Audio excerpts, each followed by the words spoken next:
What's going on, guys? My name is Nick, and if you're new to my channel, welcome to Investing Engineered. Today I'm going to give you a brief overview of how to invest $100 in the stock market through sharing some of my best tips. Now I just want to make it clear that these tips will apply for whatever amount of money that you want to invest in the stock market, whether it be $1,000 or $10,000 or even more. Now if you've made it to this point in your investing career where you've selected your brokerage to handle your investments, you've opened up your first investing account, be it the tax-free savings account here in Canada or the Roth IRA in the USA, and you have the mindset to invest, this is going to be the perfect video for you. Now, if you haven't gotten to these steps yet, I've got another video that I've linked to in the description. Now, just the fact that you've already put in some effort and you clicked on this video to try and learn about investing in the stock market, this is already a great sign that you're going to be successful.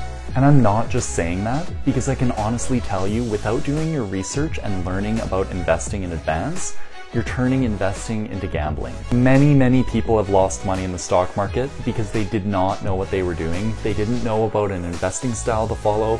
They didn't know what companies to buy, etc. And to be honest, it almost happened to me too, but thankfully I had some guidance from YouTube mentors. So in this video, I'm going to elucidate some of these big mistakes that stock market beginners typically make, and then I'm going to provide you with safer alternative methods. So if you guys do enjoy the video or gain any value whatsoever, just smash the like button for me. It really helps out my channel, and be sure to subscribe if you haven't already. And with that said, let's get into my personal recommendations on how a beginner should approach investing in the stock market. Alright guys, so before I get into the specifics on how to invest your first $100, you need to understand and determine your investing style. Think of your investing style as the foundation to your investing mindset and your goals throughout investing. Having an investing style allows you to be consistent with your investing decisions, and that way you won't lose track of what you're going for and you won't make risky and bad decisions. Now, to simplify things for you, there are two main types of investing styles, first being short-term and second being long-term. Now, for the purposes of this video, I'm only going to be considering the long-term investing style because that is the one that I personally follow and that I would recommend for other people. And if you are interested, I've included an article in the description below based on the benefits of long-term investing when compared to short-term investing. So essentially, the main idea behind long-term investing is buying and holding shares of amazing businesses for the long term. Pretty straightforward. As a long-term investor, I plan on holding my investments for many years at a time, and even some of my investments I don't think I'll ever sell. This way, my investing approach is completely passive, and I don't have to worry about the day-to-day fluctuations in the value of my portfolio. The only time that I'll actually care about the value of my portfolio is when I plan on selling my stocks, but like I said, I may never sell my stocks. Now, this is completely opposite to a short-term investing approach where a trader will continually be having to look at his screen and make trades on the short term. So by following this long-term approach, you'll be able to leave your investments for several years without actually looking at their value. Even though you probably will, you won't have to. Finally, the last amazing benefit to a long-term investing approach is that you'll be able to benefit from compound interest because you'll have your investments for so long and they'll be compounding this entire time. And as Albert Einstein once said, compound interest is the eighth wonder of the world. So overall, you can see that there's many great benefits to being a long-term investor, but now I'm going to be talking about some safer long-term investments for new investors. Alright, so one of the best and easiest ways to invest as a beginner in the stock market, without a doubt, is through exchange-traded funds or ETFs. Essentially, all you need to know is that an ETF is a basket of multiple investments, and this could include bonds, stocks, or commodities, and it trades like a single stock on the stock exchange. An ETF can also track a certain industry of stocks like the technology industry or the banking industry, etc. So an ETF will have its own ticker symbol, like Amazon has AMZN, and you'll be able to find it on Google because it's on the stock exchange. For example, the S&P 500 ETF has a ticker symbol SPY, and this tracks the general performance of the top 500 most valuable companies in the United States. Why would I even recommend buying an ETF when you could buy a mutual fund and someone else could manage it for you?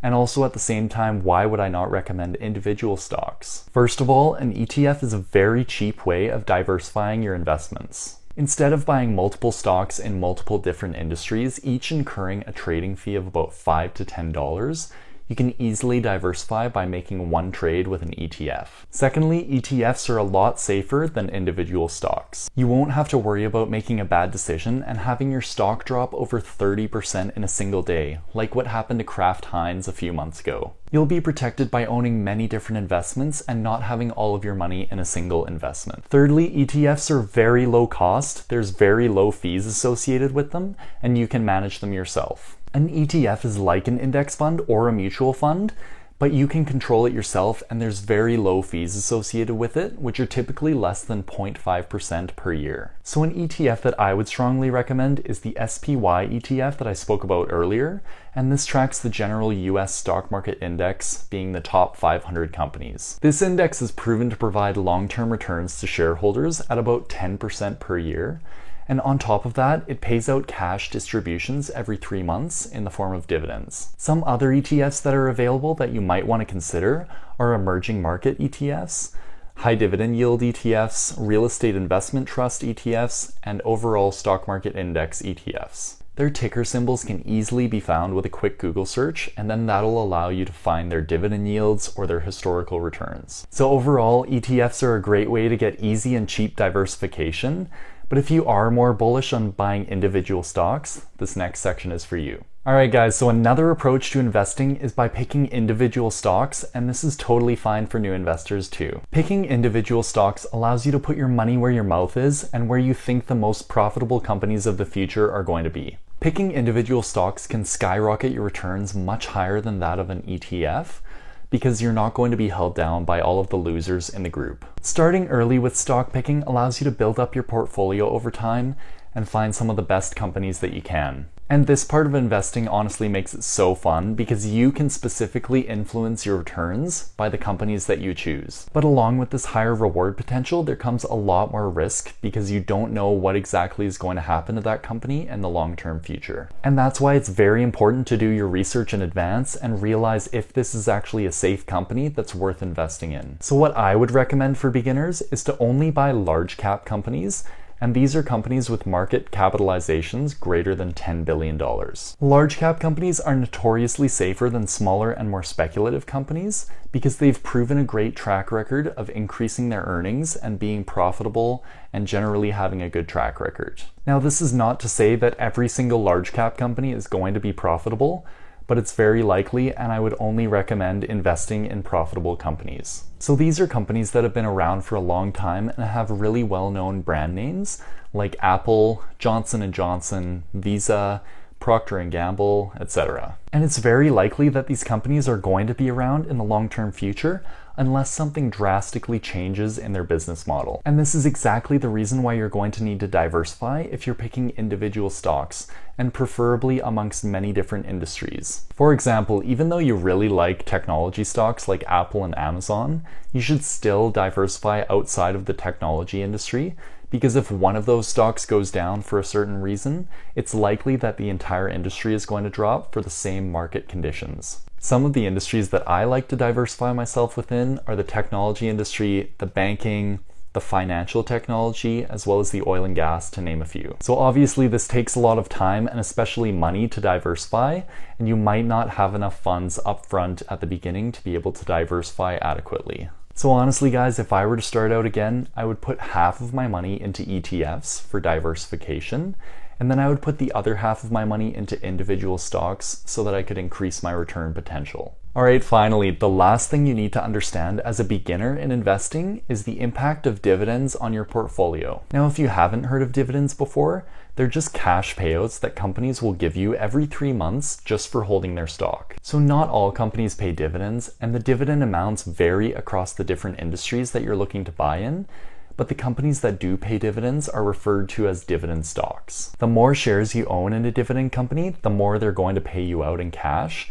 And so that's actually an amazing concept that you can get free money just for holding these dividend stocks. Now, as a beginner investor, you should definitely consider dividend stocks because these are a lot safer than any other individual stocks you can find. But also, these dividends are very impactful on your investing returns. Although the dividends are totally separate from the capital gains that you would see in the stock price appreciation, dividends still add to your investing returns. In fact, it's actually been found through much research that dividend stocks actually tend to outperform non-dividend paying stocks on a long-term basis. Furthermore, with dividend stocks, you're essentially making an almost guaranteed form of passive income. But notice the key word almost. Companies do not have to pay their dividends. I repeat, companies do not have to pay their dividends. And if they are paying a dividend, they can eliminate their dividend at any time and without notice to the investor. However, for companies with a great track record of dividend payments and dividend growth, this is very unlikely, and so it's a really good investing style to get some extra cash on the side. A company's history of dividend payments and actually increasing their dividends over time